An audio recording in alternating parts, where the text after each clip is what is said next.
Hello എല്ലാവർക്കും നമ്മുടെ പുതിയൊരു വീഡിയോയിലേക്ക് സ്വാഗതം. ഇന്ന് നമ്മളൊരു ഈസി ടിപ്പാണ് പറയുന്നത്. നമുക്ക് എംബ്രോയ്ഡറി ചെയ്യുന്ന എല്ലാവർക്കും ഉള്ള പ്രശ്നമാണ് ഇതുപോലെ നൂലെല്ലാം കൂടി ഇതുപോലെ കുരുങ്ങി പോകാം എന്നുള്ളത്. അപ്പോൾ അതിന് വേണ്ടിയിട്ട് ഇപ്പോൾ ഞാൻ ചെയ്യുന്ന ഒരു കാര്യമാണ് കാണിക്കുന്നത്. നമുക്ക് ഇതുപോലെ ആക്കി വയ്ക്കാം. ഇതുപോലെ ആക്കി വയ്ക്കുമ്പോൾ നമുക്ക് എടുക്കാനും എളുപ്പമാണ്, കളേഴ്സ് കണ്ടുപിടിക്കാനും എളുപ്പമാണ്. പിന്നെ വീണ്ടും കുരുങ്ങി പോകുകയില്ല ഇങ്ങനെ ചെയ്ത് വെച്ച്. അപ്പോൾ ഇതെങ്ങനെ ചെയ്യുന്നതെന്ന് നോക്കാം. അതിന് വേണ്ടിയിട്ട് ഞാൻ കാർഡ്ബോർഡാണ് യൂസ് ചെയ്യുന്നത്. എന്ത് കട്ടിയുള്ളൊരു പേപ്പറായാലും മതി, എന്ത് ടൈപ്പ് പേപ്പറായാലും മതി. ഇതുപോലെ കുറച്ചൊരു കട്ടിയുള്ളൊരു പേപ്പർ എടുക്കുക. എന്നിട്ട് നമുക്കിതിനെ ഒരു സ്ക്വയർ ഷേപ്പിലോ ഒന്ന് കട്ട് ചെയ്ത് കൊടുക്കാം.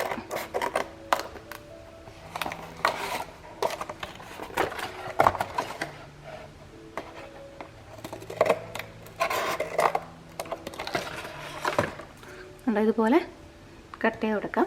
എന്നിട്ട് നമ്മൾ ചെയ്യുന്നത് രണ്ടറ്റത്തും ഓരോ ഇതുപോലൊരു കട്ടിട്ട് കൊടുക്കുക ചെയ്യുന്നത്. ഇങ്ങനെ കട്ടിട്ട് കൊടുക്കുന്നത് അപ്പം നമുക്ക് നൂലിൻ്റെ എൻഡ് നമുക്ക് അവിടെ ആക്കി വയ്ക്കാൻ പറ്റും.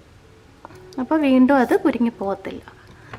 ഇനി നമുക്ക് ഇതുപോലെ ഏത് നൂലാണെന്ന് വെച്ചാൽ നമുക്കിതുപോലെ ചുറ്റിയെടുക്കാം.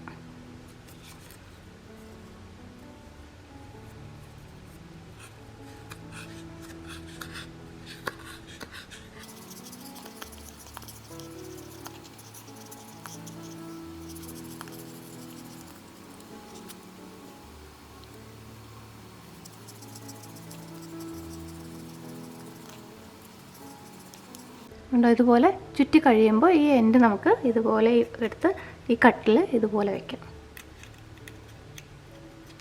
കണ്ടോ?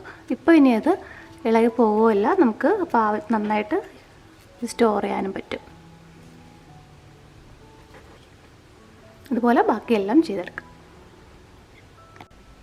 കണ്ടോ? ഇതുപോലെ നമുക്ക് ഇതെല്ലാം ചുറ്റിയെടുക്കാം. കണ്ടോ? അപ്പോൾ ഈസിയാണ് നമുക്കിത് ചെയ്യാൻ. അപ്പോൾ പെട്ടെന്ന് തന്നെ നമുക്കിത് എടുക്കാനും പറ്റും. അപ്പോൾ എൻ്റെ നമുക്ക് അറിയാൻ പറ്റുമല്ലോ. അപ്പോൾ ഇതുപോലെ എടുക്കാനും പറ്റും. ബാക്കി സ്റ്റോർ ചെയ്യാനും നല്ല ഈസിയാണ്. കണ്ടോ? എന്നിട്ട് നമുക്ക് ഇതുപോലെ സ്റ്റോർ ചെയ്ത് വെച്ചിരുന്നാൽ നമുക്ക് നന്നായിട്ട് യൂസ് ചെയ്യാൻ പറ്റും. അപ്പോൾ ഈ വീഡിയോ എല്ലാവർക്കും യൂസ്ഫുൾ ആവുമെന്ന് വിചാരിക്കുന്നു. വീഡിയോ ഇഷ്ടപ്പെട്ടെങ്കിൽ ലൈക്ക് ചെയ്യാനും ഷെയർ ചെയ്യാനും കമൻറ്റ് ചെയ്യാനും മറക്കരുത്. നമ്മുടെ ചാനൽ ആദ്യമായിട്ട് കാണുന്നവരെ സബ്സ്ക്രൈബ് ചെയ്യുമോ. അപ്പോൾ ഇനി ഇടുന്ന വീഡിയോസിൻ്റെ നോട്ടിഫിക്കേഷൻ നിങ്ങൾക്ക് അപ്പോൾ തന്നെ കിട്ടുന്നതായിരിക്കും. വീണ്ടും മറ്റൊരു വീഡിയോ ആയിട്ട് കാണാം.